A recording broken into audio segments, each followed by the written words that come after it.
Hello, friends, and welcome to Season 2, Episode 9, The People's Blockchain, with your host, Link Speaker. In Crypto Kai. We're also very excited to have a special guest on the show, Stephen Grove, or Swigo, founder and CEO of Jupiter. Hey, how you doing?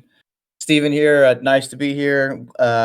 Looking forward to having a little bit of fun today and giving your listeners a little bit of information about Jupiter and what we have cooking over there.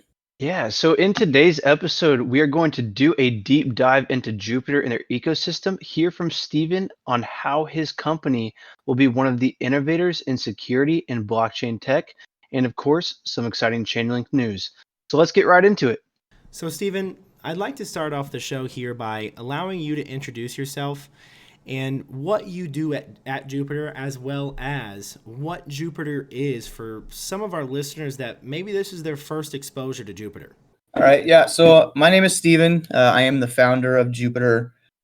We've been building this project since late 2016. And the premise for the Jupiter blockchain is decentralized messaging. So we looked at how we wanted to do that, and we wanted to formulate a way to store messages inside a message protocol inside a blockchain.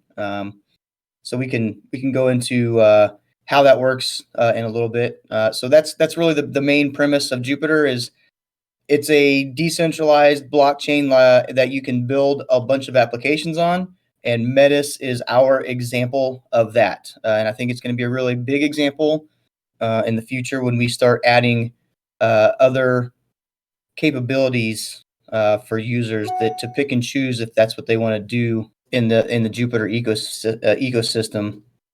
So that's the main thesis for Jupiter right now. Is we want people to be able to protect their data, talk to people, and work toward the path of sovereignty. Interesting. So, to kind of piggyback just a little bit off of what one of the things you just said. So it sounds like it kind of started as we're going to focus on a messaging service, and then now you guys are building and expanding to all these other different types of applications. And I also see you guys have a Jupiter wallet. So it kind of started as one thing and is now expanding to all these other things. Do I have that correctly? Yes, but we kind of went backwards. So when we started the project in 2016, there were and there are a lot of blockchains out there, and I didn't want to just be another blockchain project. Anybody can just spin up a blockchain, change a couple parameters, and boom, they have their own blockchain. And that's not what I wanted to build. I wanted to be able to build a product that allowed other people to build on top of these blockchains. So when we first came out, the only idea I had was to build a scaffolding system between multiple different types of blockchains and allow developers to build rapidly deploy decentralized applications. So that first idea we called gravity, and gravity, as we have on Earth, it holds things to the Earth or holds them together. So the way I kind of looked at it was there was the blockchain and then the application, and you needed something to hold it together. So I called it gravity. And of course, every blockchain that's worth something has some kind of transactional fee to interact with it.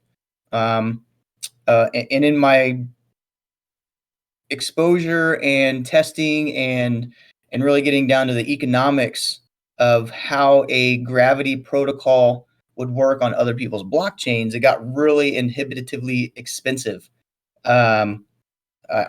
We first built the gravity platform on a blockchain called NXT, and we went through some scenarios, and it was going to cost upwards of the numbers escape my brain, but it was somewhere in the neighborhood of $150,000 a day to save the data we were testing with.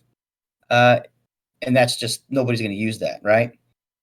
So we did that for about 3 or 4 months, and then we realized, hey, we need our own blockchain. We need to control the fee system. So when we have a fee-based structure, it's affordable for businesses and for people to use.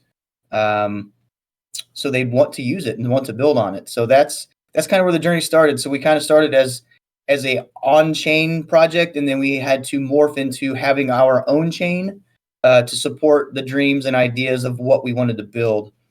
So that's how that kind of became a thing. And then Metis, the messaging system, it is born from the Gravity Protocol, and it's basically an example of what you could build if you started off using the Gravity Protocol. And it's all open source software. So, anybody can go in and they can stand their own meta server up and be fully decentralized, fully encrypted, and talk with anybody else on any other meta system, the entire planet. So I think that's really cool. That's a really cool example of what could be built and what is being built on the Jupiter blockchain. I like that. So to your example, you actually went reverse, right? Where you're building this entire scaffolding, as you put it, and then now you're giving a perfect example of what can be built on your system. That's intelligent. And I speak for Crypto Kai and myself again when speaking. We are very excited to see the types of updates and projects that are built on top of your guys' blockchain. So one of the things I like to start off the show with as kind of a side note here is, do you see DeFi as a revolution? You guys have your guys' own token. I know you guys are wanting to do something else with your token, but one of the main components of the crypto space is DeFi. Do you see that as a revolution? 100%. Absolutely.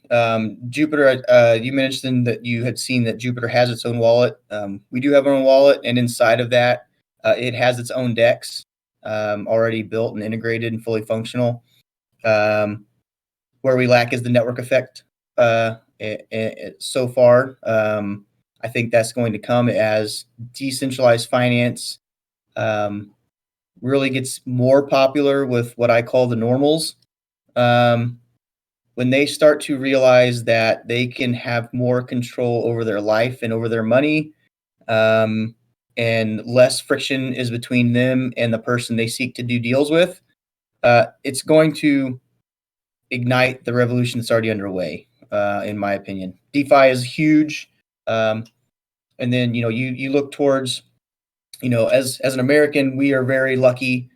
We have very structured organizations. We have decent access to all of the creature comforts a person could or should want. But then in other countries or other parts of the world where they don't have this infrastructure, they don't have the quote unquote freedoms of choice to do deals and to deal with whom they see fit. And I don't think that's something a government should get in the way of. So yeah, I mean, just imagine, not having to worry about what you look like when you walk into, like, if you walk into a bank today, and I don't know, this is how it feels. So I'm a white male in my 30s. So I'm prototypical, don't understand some of this stuff, but I hear it and I want to give an example. You walk into a bank and you don't look like everybody else in the bank. You're going to feel like everybody's already watching you before you even say anything, and they have no reason to look at you any differently than anybody else that walked in. But imagine being able to, and you want to get a loan, and they say, no, we're not going to give you a loan, and they make up some idea or some excuse. Well, imagine being that same person sitting in front of your computer and being able to do the same deal, and it's based on your credit history on chain, your worthiness to pay the loan back, and the purpose of the loan, and getting the loan because that's the only thing people judged you on, was the actual quantitative, or the not the qualitative, but the quantitative content of what you were asking. Sounds like a very exciting future to me. You're basically talking about, removing barriers, and that's kind of what DeFi does in itself, right? Gives power back to the people and removes barriers of entry for so many different things. It's just that education, that piece of, when we can educate the public that that our crypto space is not this scary dark place, and it's actually this place where revolution's being ignited, I think that's really when we really start seeing a huge influx. And it sounds like your protocol, your blockchain, is just going to further enhance that revolution. So I'm pretty excited. Crypto Kai, did you want to take the next question? Yeah, of course. And I think you might have answered some of it with your description about what Jupiter is, and also you talking about how you see DeFi as a revolution. And Link Speaker and I, we preach, DeFi being a revolution with mass adoption. And with that, you have to, engage people that aren't normally or aren't accustomed to DeFi right now. And I think Jupiter, being known as the people's blockchain, kind of shows that you guys are going to play a huge role in that. But for some of our listeners, they might not know exactly why Jupiter is known as the people's blockchain. Could you explain that a little bit for us? Yeah. So essentially, we wanted to make and support a system that doesn't discriminate on your current economic status. Transacting on Jupiter is very affordable. So an example, which I think we'll get to some of the applications in a bit, but to give a quick example, one Jupiter is currently 6 cents. So one Jupiter is 6 cents. That one Jupiter will allow you to send close to 200 million messages.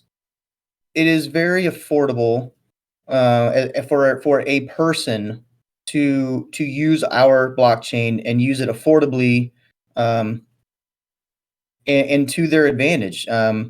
We want people to come to Jupiter and seek financial freedom in some form or fashion. Our blockchain is a proof of stake blockchain, and you earn rewards for being a node forging or a forging node, and you get rewards of the blockchain transactions. So, unlike some proof of stake coins where they mint additional coins per block plus the transaction fees, there are no more minted Jupiter coins. There's only 1 billion. And the way you get rewarded while you're on the main chain. So the main chain is Jupiter's blockchain. And then you have the ERC token and you have the Binance Smart Chain token. And across all three of those chains, there's only 1 billion being moved at any time. To get it to the other side, so to speak, you have to go through a gateway. And that token you send through the gateway is stuck in the gateway until somebody else comes through and goes the other way. So that's kind of a locking mechanism of sorts, to further give accessibility to the people. Right now Ethereum is really expensive for people that don't live in the United States or Eastern or Western Europe. Some of those transaction fees or decentralized finance fees to do Uniswap are prohibitively expensive. And it locks people out from participating in the new global economy we're building. So that's why I decided to do the Binance Smart Chain token. For better or worse, it is a robust chain. It's fast. It's scaled well, and it allows for cheaper, more affordable transactions for people. And then Jupiter's mainnet, once the network's effects begin to come, and we begin to build the gateways for stable coins and Bitcoin to come into our ecosystem, the transaction fees are even less. So back to the original question, I kind of went off on a tangent. My apologies. But to be the people's blockchain, you have to be able to allow everybody that wants to participate the opportunity to participate. And that's kind of my thesis for getting everybody into the chain and to eventually pay attention to what their free applications are actually costing them. Yeah, we 100% agree with that. I mean, the barrier of entry for crypto for a lot of people when you're looking at, instilling mass adoption and having crypto potentially be a common thing all over the world is that barrier to entry and the cost, like you were talking about. So I think, Jupiter having that low barrier to entry with the cost is huge, because we look at and talk a lot about um, Ethereum. And like you mentioned, the Ethereum network is super expensive right now, especially with people that are just wanting to invest into different coins. Gas fees are a huge problem right now. So the barrier to entry in trying to solve that is a huge step in becoming, a groundbreaking force in this DeFi revolution. And you guys are doing a great job being the people's blockchain. What do you think, Link Speaker? I agree 100%. The fact that you guys are from the ground, building this foundation of how do we become not even just acceptable in the United States or Western Europe, right? How do we become accepted on a global scale? And like Crypto Kai has said, we have preached in multiple of our episodes that the Ethereum network has to solve the gas price scaling issue, and they have to solve it quickly. And once again, the fact that you guys are focusing on that right now is very exciting. So it shows me that your guys' heads are definitely in the right space when thinking about the future. Now, being a Chainlink centered show, Link Centric is our show's name, obviously. We of course have to ask. You were talking about having a DEX, integrated DEX into your wallets. Are you guys considering integrating Chainlink into any of your systems or projects? So I'm going to be completely transparent and open. I have only seen Link on the exchanges.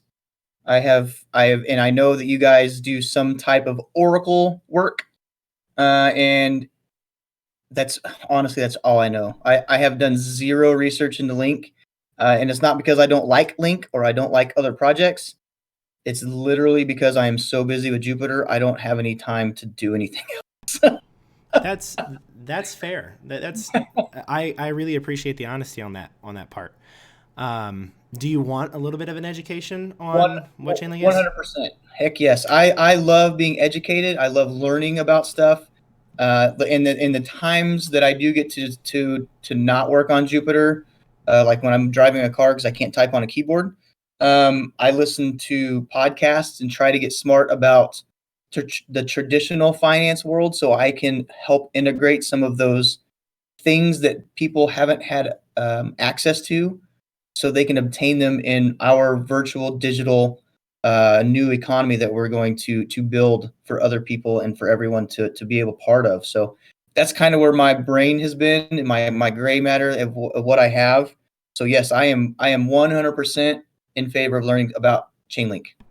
Well, our podcast is going to be a fantastic area to start for sure. We have a bunch of amazing different episodes, kind of breaking down like our episode 1 from season 1 of Chainlink, the missing piece of the God protocol, all the way to us breaking down the staking. Anything you would really need to learn would be here on our show. But to kind of give you a high level overview, and even just reading from their website, Chainlink's decentralized Oracle network provides reliable, tamper-proof inputs and outputs for complex smart contracts on any blockchain. Chainlink right now is the protocol actually for securing almost all of DeFi. Almost every single DeFi project that is major has continuously used Chainlink because their record is perfect. They don't have failing nodes that cause massive liquidation on Aave or Celsius or some of these other things. Anything that uses Chainlink for any of its various use cases has a perfect record. And so when we have podcast where we have CEOs on our podcast, we normally like to ask them, hey, if you have a use case for Chainlink, why would you use any other Oracle when several other Oracles have had either issues fail, they have a centralized point of failure, there's some sort of issue with their protocol, and Chainlink's record is literally perfect. So Crypto Kai, would you like to add anything just to kind of further add value to Chainlink? Um, the only thing that comes to mind is that they also have the verified randomness, which may not be super applicable with Jupiter, but it's seen in a lot of other crypto projects that are starting to blow up now, especially in NFTs, when they can like verify and confirm that every distribution of an NFT in the project is random and completely randomly generated. So there's no discrepancies when those NFTs are given out to the people that are starting to buy into the projects or play, I guess, the games when you're looking at things like Axie or Pokemon and things like that. So the verified randomness is another point where Chainlink provides a huge amount of value in addition to the Oracle network that links and provides validity and security of their on bringing the off-chain data on-chain in their perfect record that Link speaker was talking about. I would highly suggest looking into it and kind of doing a deep dive into Chainlink, especially if you guys are going to need a price, which you will need a price oracle for your dexes. It's there. As far as in the space, Chainlink has not even, in my opinion, not even a close competitor. Band and UMA are technically competitors that have halfway decent market caps or money dumped into them. But when you look at the amount of price feeds and the amount of sheer amount of data that is going through Chainlink's nodes and how perfect their record is, in my personal opinion, there's not even a close competitor. So we'd love, if you have any other questions on that, we can send you data after data. Anything you need to know about Chainlink, we're your guys. Perfect. That sounds great because I heard some NFT talk there, which is fantastic because uh, our project is almost finished with our own NFT marketplace called Lita, and our intention we will launch it with Jupiter mainnet accounts first, and then quickly iterate to allow for Ethereum and Binance Smart Chain Jupiter to be used to purchase any of the NFTs. So that pricing mechanism you spoke of will be fantastic. And we've also got a few uh, guys that collected some NFTs from the Ethereum side of the world, and they are wanting me to build them a gateway or a method to burn NFTs on one chain and have them recreated on another chain to keep that chain of custody valid and always on chain. So uh, moving between blockchains is always a hard nut to crack to ensure the traceability of where things go. So Chainlink sounds like something that can help Jupiter and the Jupiter tokens maintain chain of custody across all of our chains and all of our tokens through the use of some of your decentralized Oracle uh, oracles. So I was looking for the word. I'm like, well, I guess they're called oracles. So yeah, and of course, for Dex pricing is always one of those things you got to make sure you get it right. Like you said, if something's got a perfect record, uh, you keep going with something that works until it doesn't work, right? Exactly, and the way that they've built, especially with you being a blockchain creator, like I know when you start doing some research into Chainlink, you're going to love every single aspect about it. Like I invested in Chainlink a little over a year ago now, and I have yet to find a crypto project that has done it better, that has a better team, that has a perfect record. They don't hype their project up. They continuously hire the best of the best from the entire crypto space. They partnered with Swift. They've partnered with Google. They've partnered with Oracle. They've partnered with literally every single major organization that is getting into the space. Is continuously partnering with Chainlink because of their perfect record. Like, I'm actually really excited if you wouldn't mind keeping me in the loop as you're doing some research and doing your deep dive into this, because if you find any issues or reasons not to use Chainlink, I'd love to learn, but I just know you're not going to. So keep me in the loop for that. Moving on to just a couple of more questions here in the show. Crypto Kai, do you want to ask our next question? Yeah, of course. I know you kind of touched on it a little bit, talking about your guys' NFT exchange you guys are working on developing, but I'm sure that you guys have a lot of other different products you guys are developing on the Jupiter ecosystem. What would be the most exciting one that Jupiter is currently working on? There's probably a couple different answers, and since I don't have any hidden agendas, and I'm a very transparent person. I'll answer the question two different ways. So the most exciting project from outside looking in is probably the NFT marketplace, because NFT is all the rage and hype, and it's just one of those things that's big right now. But for me, my personal excitement is around Metis and the messaging system, because the messaging system in Metis is only one part of the capabilities we want to build in. It's just the first that I want people to get accustomed to, because people talk through messenger services now, and it requires no new learning of tricks or no new learning of habits, except for clicking on a different icon on your iPhone or your Android to talk to other people. You're still going to type the same language you type in today, and you're going to do all of the things and talk to all of the people you want to talk to, as you've done in the past.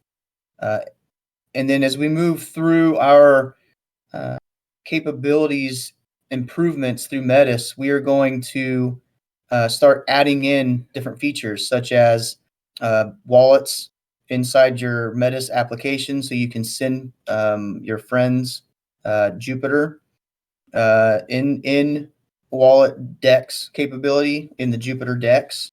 And then as we expand through those normal, I've got my air quotes up, normal iOS cryptocurrency wallets or applications, we're going to start integrating Internet of Things and home automation capabilities into your Metis app.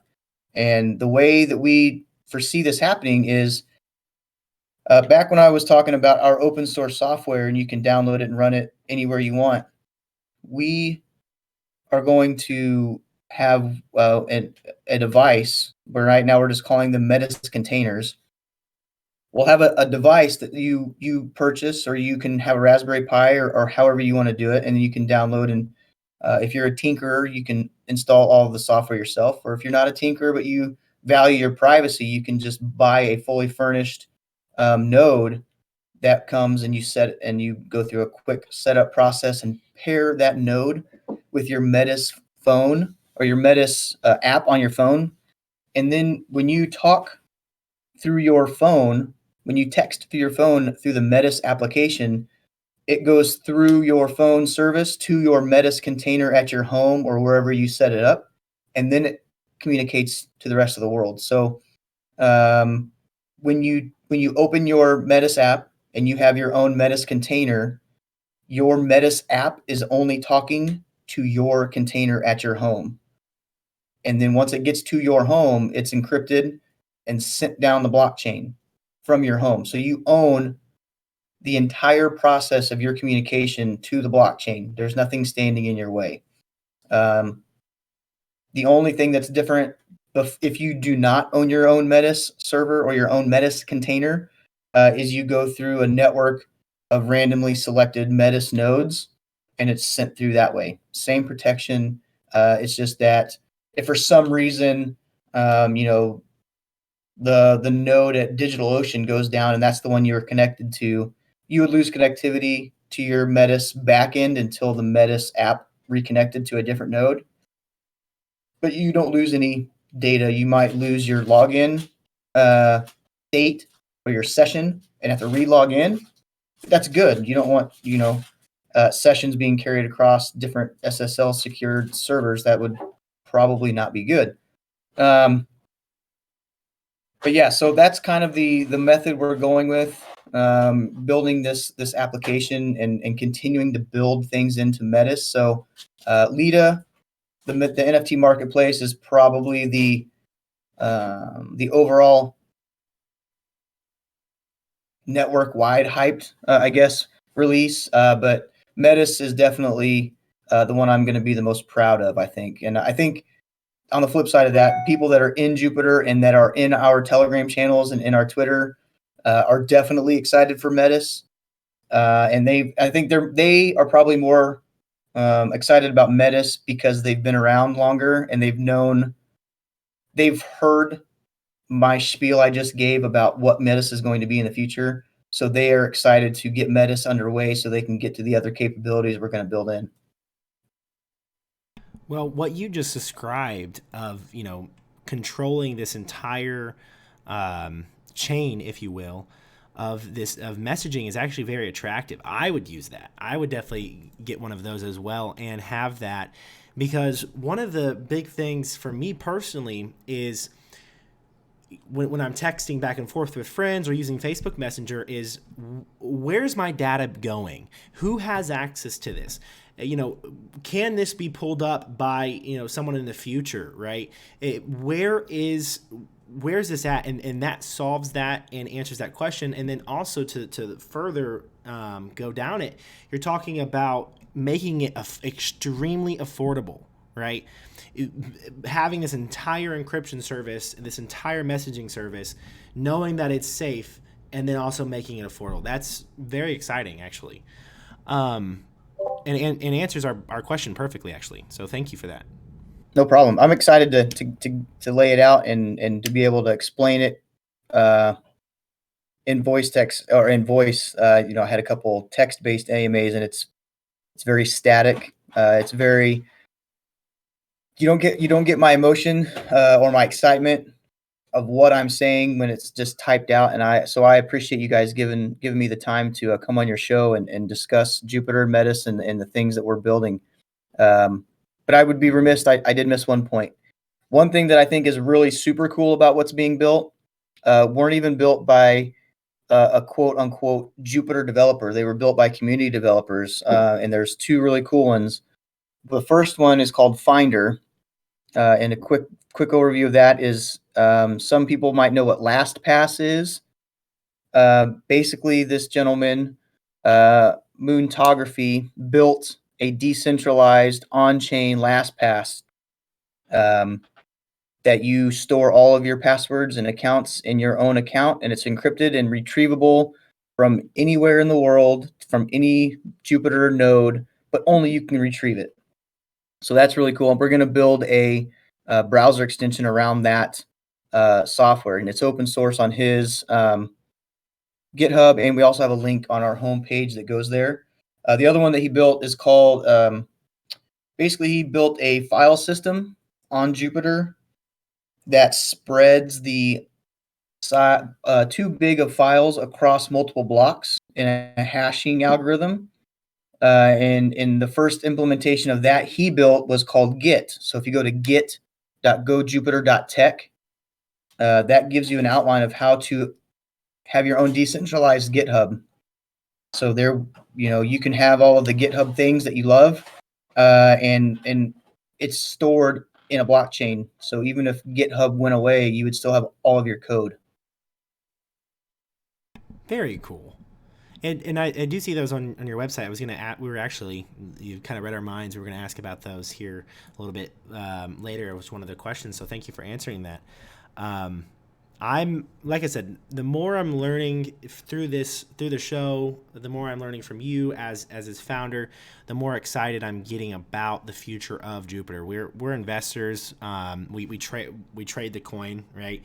But as Crypto Kai and I were just talking about in our little chat, we're like, this system, if executed properly, could be really big, and especially if you guys appropriately see that Chainlink literally solves so many issues, solves the Oracle problem for you guys, solves the reliable data transfer issue, and you guys integrate the best of the best that Chainlink is.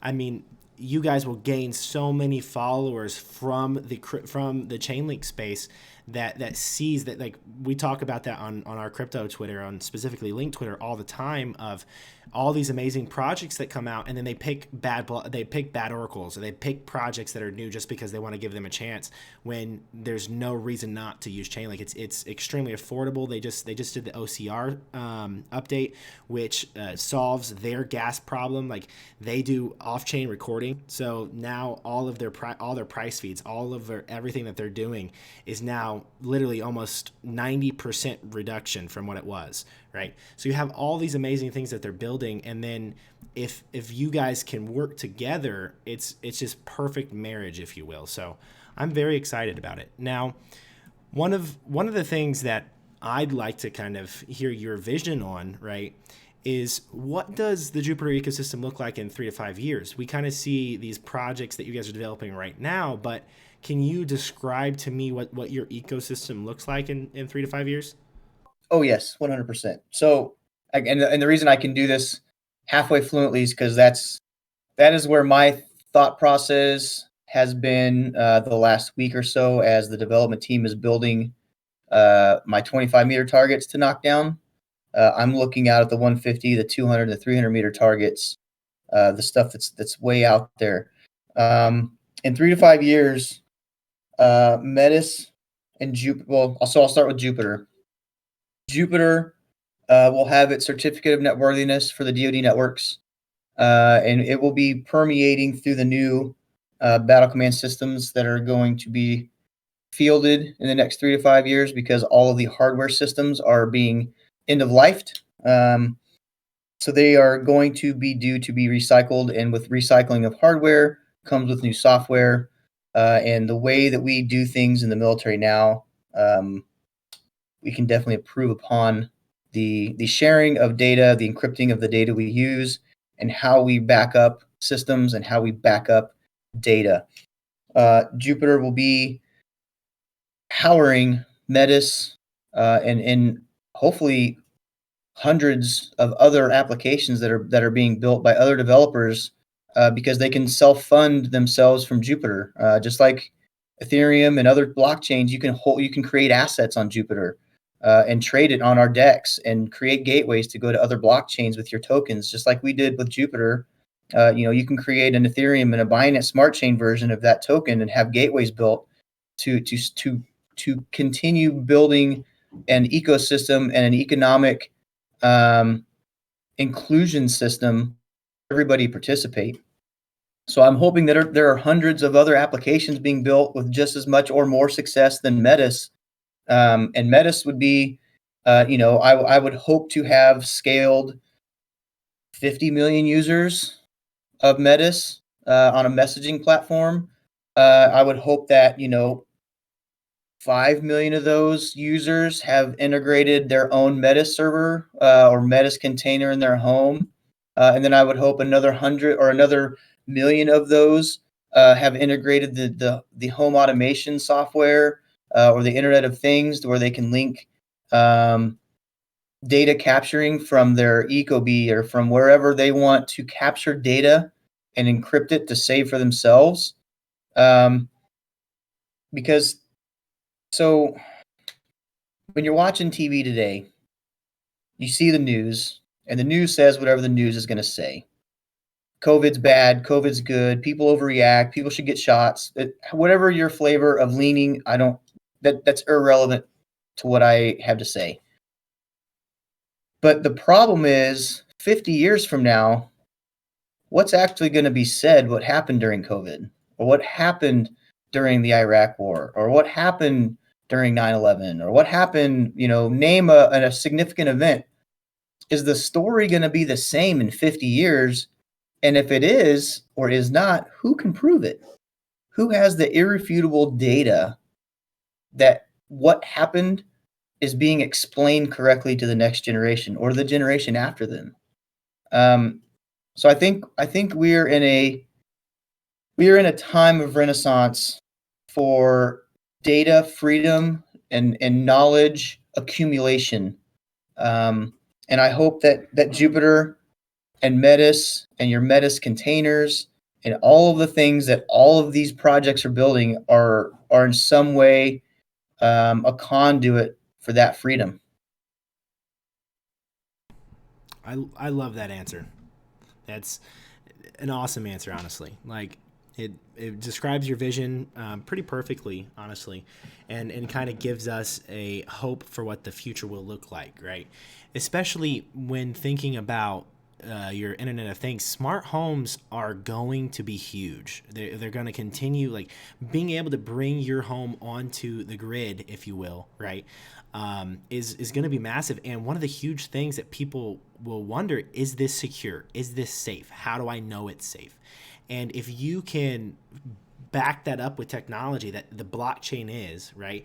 And then in these encryption services, people have this safe of mind knowing it's backed up by the technology. That service alone will be massive. And now you're talking about so much other things, this data free world, having knowledge that our data is being used in the right way. And that's one of the major things that this revolution is doing is that makes me excited for the future. So thank you for answering that. Crypto Kai, or actually I noticed you unmuted. Would you like to add to that, sir?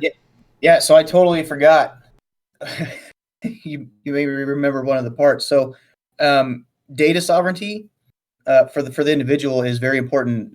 We kind of touched on it a little while ago, but the fact that Metis is not centrally controlled, there is no, we or anybody else, they don't make money from your text messages being read, or ran through some artificial intelligence system to see what kind of keywords or metadata they can pick up. There's none of that. So that communication with your friends and your family, once it gets expanded to the right way, then we will be able to you'll be able to monetize your conversations the way you want to, the way you see fit, not some way that Facebook can monetize it, some way that you want to see it, or don't. If you don't want to monetize, you don't want anything advertised to your friends or anything like that, you don't have to. And then the other part that I missed, the other cool thing about having NFTs on the Jupiter blockchain and then having your own Metis container is essentially your Metis your Metis container can be transferred, those NFTs, and then throughout your home you can have LCD panels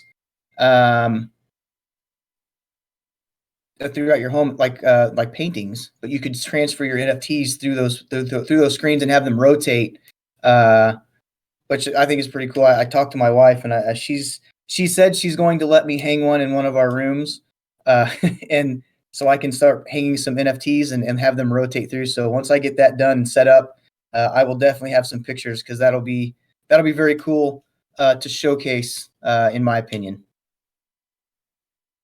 Agreed. I mean, that's actually one of the more exciting parts that you've talked about so far, especially knowing that the system that these NFTs are in is not only safe, but then now I can show them off in my physical home. That's really cool. And another, another thing is, if you own it, and you can now rent those to places anywhere in the world and get reimbursed for it, and they can see the original wherever they're at. That's really cool. And never actually transfer ownership. So like the Mona Lisa, whoever owned, so here I'm going to show my ignorance. I don't know who owns the Mona Lisa, but it's somewhere. And when it gets displayed, the whoever owns it has to physically move it to wherever it is. That's a security risk. That's an insurance risk. There are a lot of things that could go wrong transferring physical goods to be displayed somewhere. But if I could keep my possession of my NFT in my Metis container at all times, but display it anywhere in the world, that opens up a lot of opportunity. Tons. And not even just for paintings. You're talking about literally everything. That's awesome. That's really awesome. So Crypto Kai and we have a group of us. We're traders, investors. We actively trying to find new crypto projects. But one of the things that all of us do and have agreed on, that we want to get really big into NFTs. They're going to be massive. We want to continuously collect them and invest in them. And there's some augmented and VR reality places where you're going to be able to put a VR studio like headset on and like walk through like a virtual home or a virtual like studio and show off your NFTs. But if I can show those off in my real home, that would be awesome. Definitely. So, Crypto Kai, would you like to take the next question from here?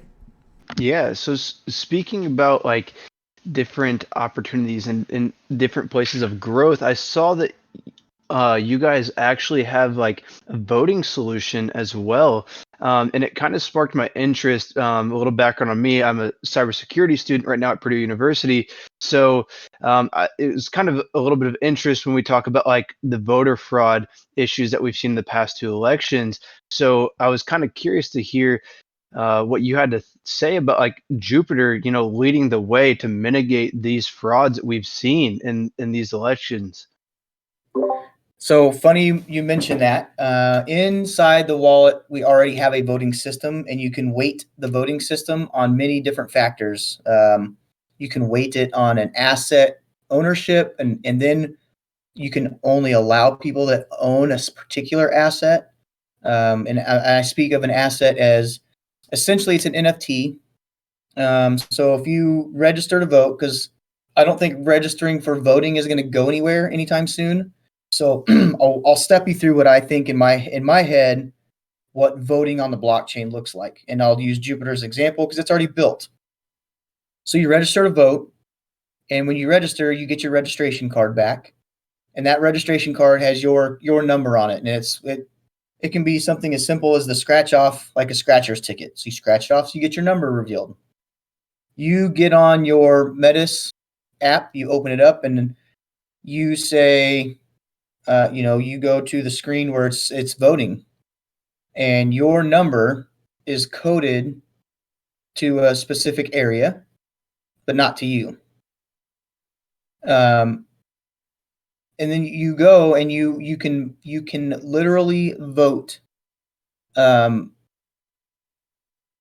your county, city, state, federal elections, and they're counted because you have your voter registration token. Now, that being said, the government can track who they give codes to if they're sneaky about how they do the scratcher's ticket, right? So there's a certain amount of, well, how do you know it's anonymous? And there are things that my brain hasn't fully thought all the way through, because like I tell people in the Army when they ask me something and I don't know the answer, I can't know everything about everything. So there are some things that like randomness after you identify who you are without anybody knowing the random number you got. And then voting, because the voting is transparent. It's all on chain. The built-in voting mechanism is not encrypted, but it's just a matter of voting yes, no, or a name. The version that we have as a proof of concept is at callisto.gojupiter.tech. And we actually use this to vote on our new logo. So I use that as a proof of concept to show that it works, that it's transparent, that anybody can see it. So that's voting in the blockchain in a provable, guaranteed fashion is something that will come very soon. I would say that in the midterm 2022 elections, in some form or fashion, there will at least be proof of concepts being played out across some of the states or local municipalities. And I would not be surprised if at some point in 2024, there's at least a blockchain-based voting system that runs alongside the traditional voting system. And I think that is good for us in the blockchain space, and it's also good as the American people, because then they can see how crooked it really is. So I guess that's my answer to blockchain voting. It's going to happen. It's just a matter of when. for me, on the matter of when part, I think the big part is educating the public. When we can educate the public of the technology that backs blockchain, of what really blockchain is, what say Chainlink does for data delivery, what potentially your blockchain does for encryption, and this marriage that is DeFi, that is crypto space, that is the blockchain space. I think that's when we start getting the public on our. If we can get the public on our side on this education piece, they'll demand that voting systems be moved onto these systems, right? I mean, it blows my mind the way that we're in 2021 and we're doing our election process the way we're doing our election process. We could do a whole episode on that alone.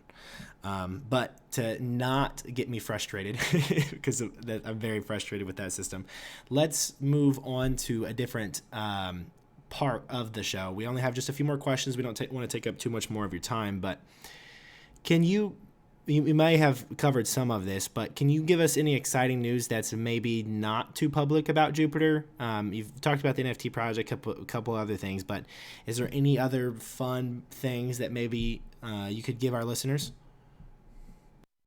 So I would say a lot of the things that we have working are kind of public. There are two things that are kind of close hold, and one of them is our marketing and content creation partnership.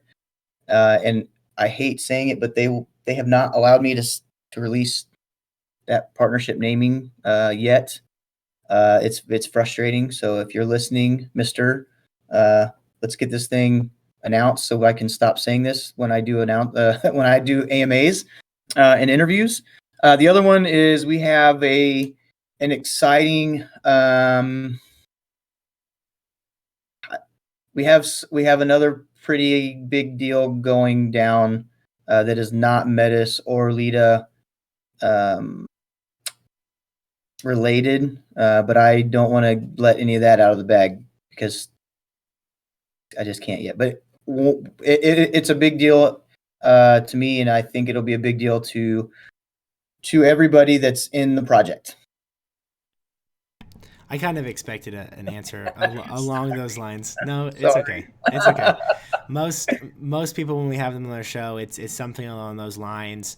Like we had the CEO of MobiPay. I don't know if you're familiar with their project on, and he couldn't I think he announced one of the main questions we had for him that he couldn't answer. He announced it like a week later. He was like, "Yeah, sorry guys, like we were literally just so close to announcing it, we just couldn't do it yet."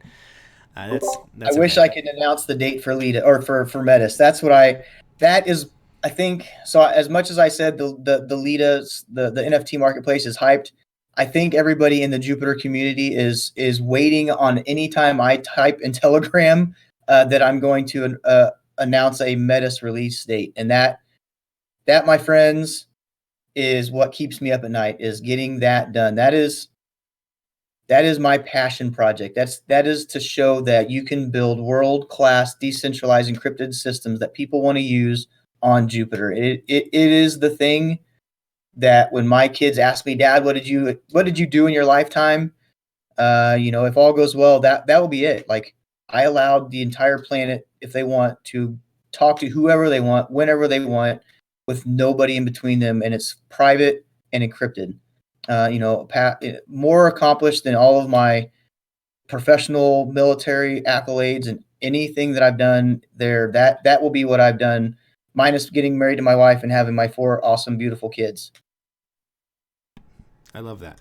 That's awesome. And as a citizen of this planet, I would like to thank you for trying to make that one of the biggest things that you are trying to accomplish. That to me is really big. Being able to communicate with anyone, anywhere, and know it's secure is something that keeps me up at night sometimes. Like when I'm Facebook messaging friends or Snapchat or whatever the other millions of messaging services that are out there. It's like, I wonder if this is being tracked. I wonder if this is being recorded. I wonder if big AI is listening to this. And then Don't wonder, it is. oh, I know it's, yeah. but you You know that. yeah, but you still, just kind of there's still that question mark of like, how much are they recording? How, what are they keeping? But not having any of those questions in my mind would literally help me sleep better. So thank you for that. And Crypto Kai and I are kind of laughing. You actually kind of answered our next question, our second to last question of, as the CEO of Jupiter, what are you most proud of? And it sounds like, Jupiter, like the Metis system, right? Like building that out. That is extremely exciting and sounds like what you're most proud of. Is it? Yeah, Metis will be what I think I will be the most proud of in this ecosystem and in this crypto space as a whole. And then quickly on the tail is the affordability and the inclusion that Jupiter gives everybody, and those kind of just go hand in hand because you could build a world-class encrypted software system that people can communicate on, but if you outprice the people that need it the most, did you fucking do anything? Nope. So I think that's where my heart is, and I think that's where if I need to be remembered for something professionally, that's what I would love for it to be. Great answer. Crypto Kai, would you like to ask Mr. Steven here our last question? Of course. So our last question that we like to ask all of the different founders and CEOs that we've had on the show is that if there was one thing that you would want to leave our listeners with to take away about Jupiter, what would that have to be? That we are here for the long run. We have built our blockchain with many different capabilities that you can run an entire ecosystem from Jupiter, and that if you want to build your own Metis or build your own lasting legacy, you can, and it'll be affordable and inclusive for anybody and everybody to use. And that I think we're all in the crypto world. I think we're all on the same side, and we're all pushing forward to push the human race forward, so we can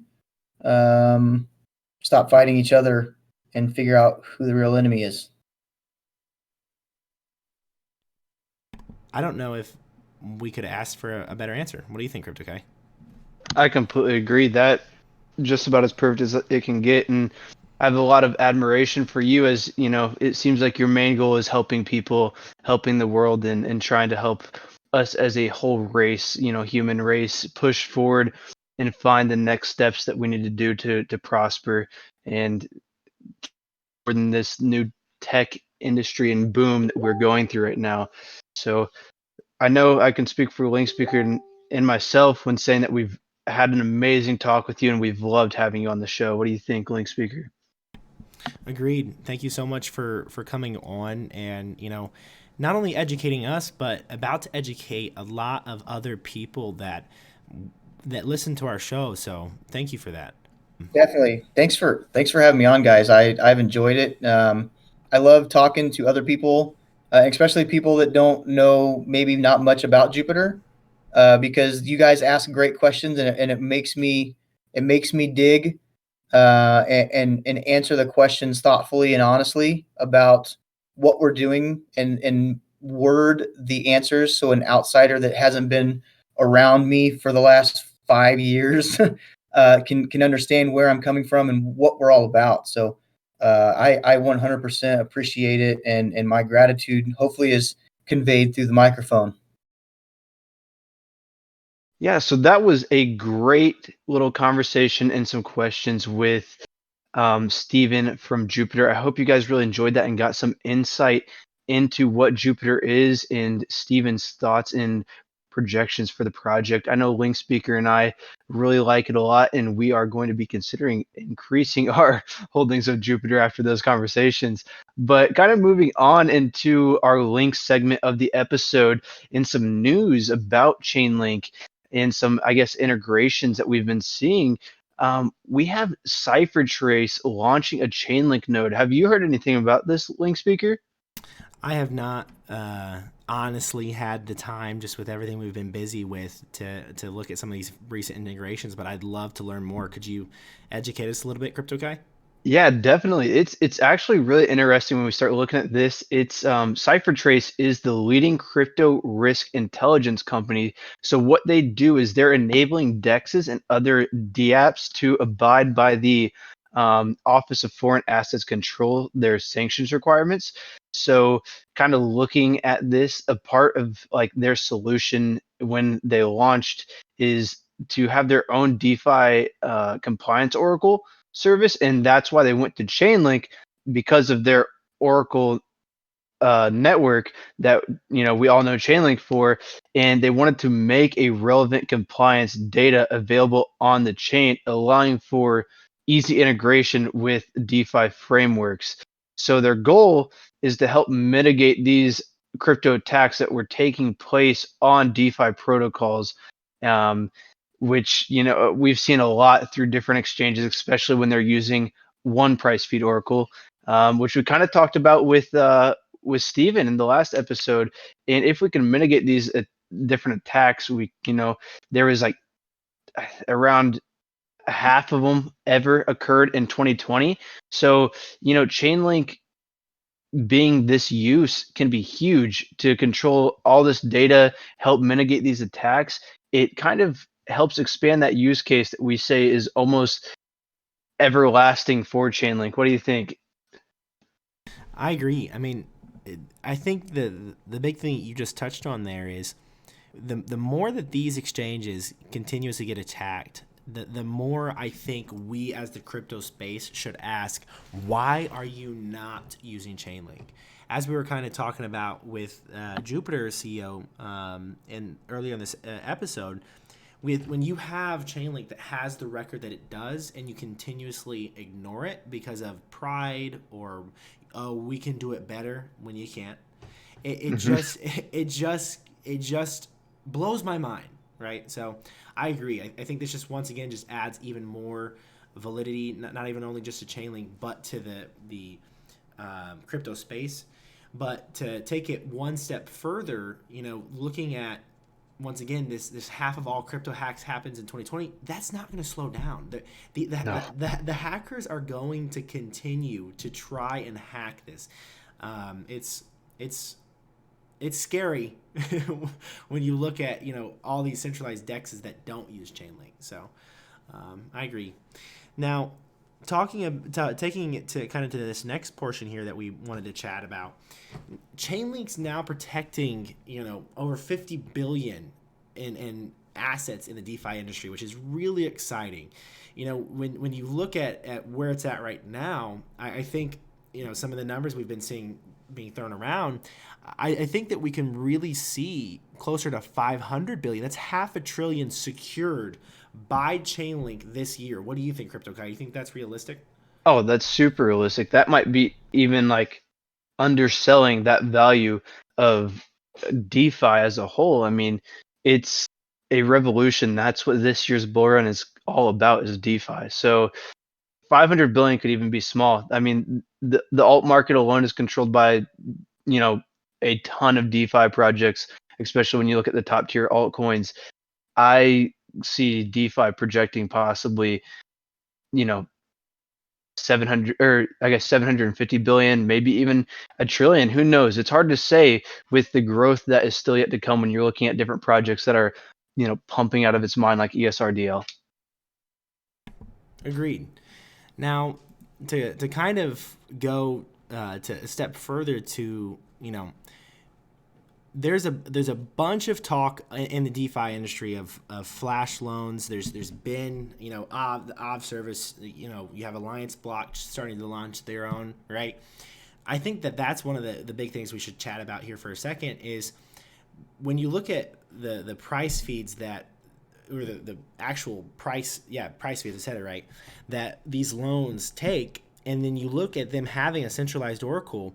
Look at what happened on Kraken. Do you remember that huge price feed that failed for the Chainlink node, and on Yes. Kraken, tons of $14 Chainlink. right? I pulled up my I was at the gym, and another Link Marine and I were talking, and we've had him on the show. His name's Blake. And we open up our application and we see $14 Chainlink, which was below my liquidation price on off. I'm sure Blake was losing it. Oh, both of us were like red in the face. We're like, what? What just happened? Right? That is a perfect example of not using the right. It was before Kraken had integrated Chainlink price feeds. I'm pretty sure it was the week before, wasn't it? Yeah, it was like right before, showing their issues in their system, right? And so when you look at DeFi expanding, and Mark Cuban now talking about OFF and flash loans, and people are going to start coming into this space, I think we as a crypto community should literally like shun any project that is not using Chainlink price feeds. What do you think, Crypto Kai? I completely agree. I mean, it's too risky not to. It's so easy for those to be of, some sort of hackers attacks that then funnel all that money out. And I mean, we've seen an example of this in this past December when the DeFi lending protocol Warp Finance was the victim of an $8 million flash loan attack shortly after its release. So why would we want to put our trust into any project, any exchange that anything that offers a flash loan that has a centralized oracle? It just doesn't make sense when you have the easy accessibility of using Chainlink's price feeds and Chainlink's oracle network that will provide security and validity, and also just strengthen your flash loan service as a whole. It doesn't make sense. And also, you completely get rid of the added risk of having the centralized oracle. It doesn't make sense not to have it. Everything about adding Chainlink to being the Oracle service and having a decentralized Oracle checks every single box that a flash loan service could ask for. Agreed. Now, I hate just seeing this stuff in the crypto space. It's really sad to me, but just as an example to kind of piggyback off of what we were just talking about, this past December, DeFi lending protocol Warp Finance was a victim of an $8 million flash loan attack shortly after its release, right? Just goes further to show what we were just talking about. Like, these people that are developing these projects, like Jupiter, like all these other projects, if they pick the wrong oracle, it can be literally detrimental to the entire operational status of their systems. Like, smart contracts need data, and the data that they're going to get needs to be transferred in a secure way, off chain to on chain, right? And it's just, I just really hope that the space adopts Chainlink sooner than later, just so that we can not have these attacks continuously taking people's money. But did you want to kind of cover this little next portion here for us? Yeah, of course. And what we're trying to say is using Chainlink is a no-brainer for these services, and it solves the problem completely about malicious attackers trying to exploit the DeFi protocols and these flash loan services. And it does this by, I mean, we've talked about it many times before on many different episodes, because Chainlink is a hyper validating data service and uses all these different exchanges to provide the data in for these different prices. It can't be exploited anymore, and it completely gets rid of the manipulation that is able to happen on a one participant service, one Oracle service. So when you have this decentralized Oracle network that provides incorruptible, definitive truth about cryptocurrency pricing, and it's aggregated from hundreds of different different exchanges for the data, it's a no-brainer. I don't know about what you think, Link Speaker, but I mean, it doesn't make sense. I'm pretty sure you said it. I mean, we should shun these different exchanges that offer flash loan services that aren't using Chainlink. It's too much of a risk. Agreed. And I think that that's one of the things we'll focus on in the show is maybe do a few shows here and there when we notice like a pull up of projects not using Chainlink, as just giving the crypto community a general warning of, hey, let's not use this project. So I agree. Now, one of the fun things to kind of talk about, I think this is actually a really good day to talk about it to here to end the show, is kind of some altcoin movements. Once again, guys, a little bit of disclaimer about this part of the show. None of this is financial advice. This is, please do your own research. We're just really excited to kind of cover some of this. I mean, look at Bitcoin's price. Bitcoin, now breaking 63,000, making a new all-time high today. Guys, we're recording this episode on April 13th, now making a new all-time high on TradingView. It shows right about 63,700 and so dollars, right? That's super exciting. What do you think, Crypto Kai? Very exciting. I mean, this has been the first time in a while since Bitcoin's been above that 60 mark. All right, I guess well over the 60 mark. We've had some fluctuations up and over, but I think we're getting ready to see some big moves coming further down the chain, not just in Bitcoin. I mean, look at Ethereum as well. Ethereum now at 2283 current price. And I think that might be the current all-time high. Yeah, It all-time went high is 2310 or so earlier today, also a new all-time high. Yep, 2313 is what I saw about 4 hours ago from our current time here. In I mean, that's super exciting to see that Ethereum starting to move like that again and pushing that market cap for itself up even further. But I mean, we have other altcoin projects that are doing crazy well. Let's look at I mean, ADA Cardano is at $1.40 right now. Uniswap making an all-time high, I believe, yesterday of yesterday, 24 hours ago, of 37.90.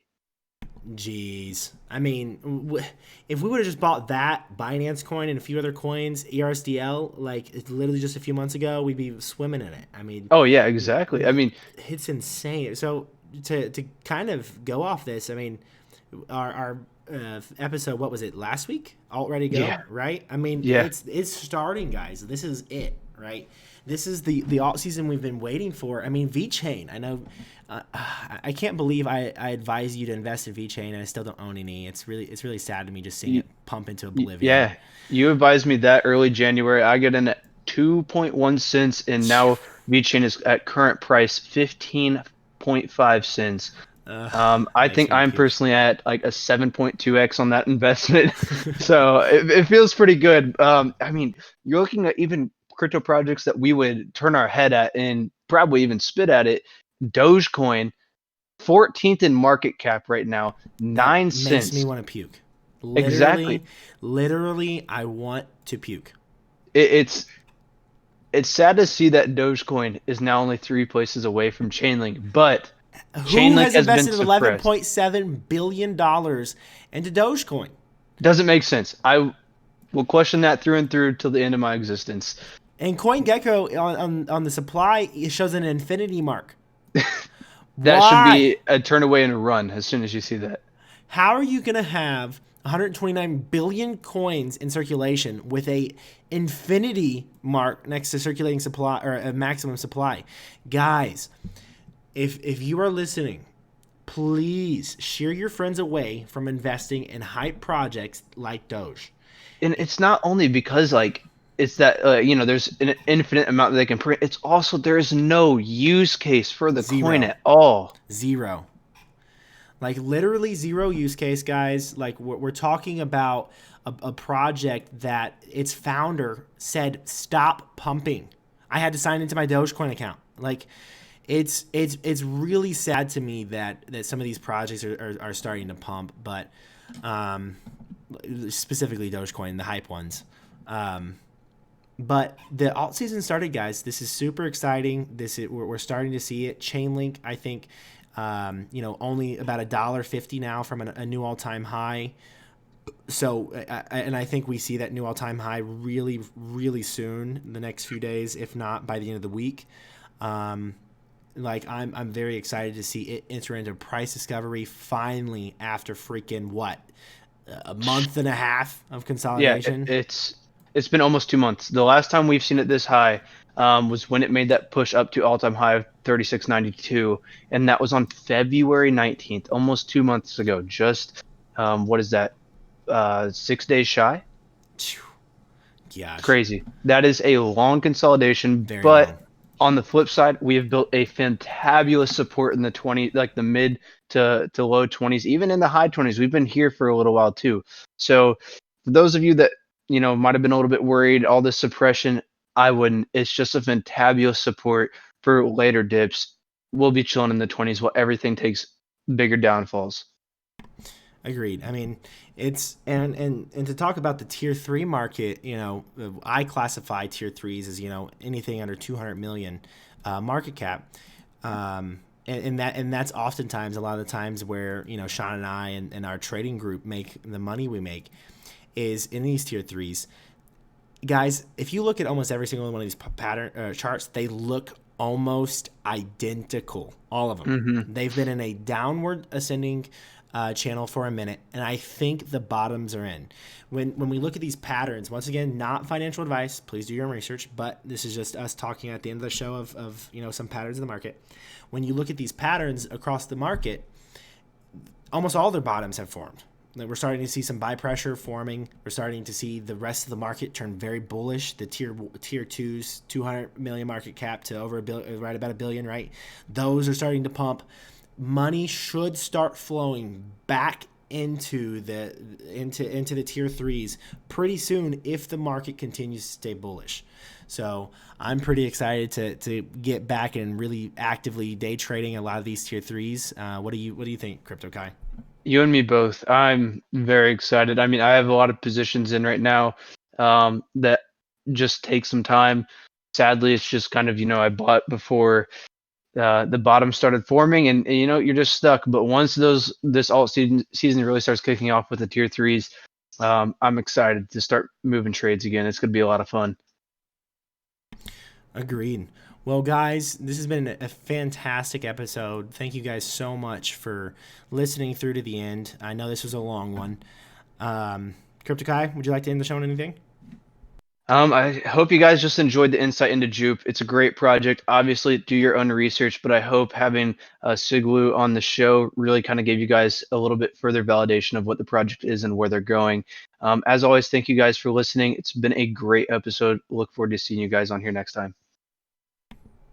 Thanks, guys. Have a fantastic day.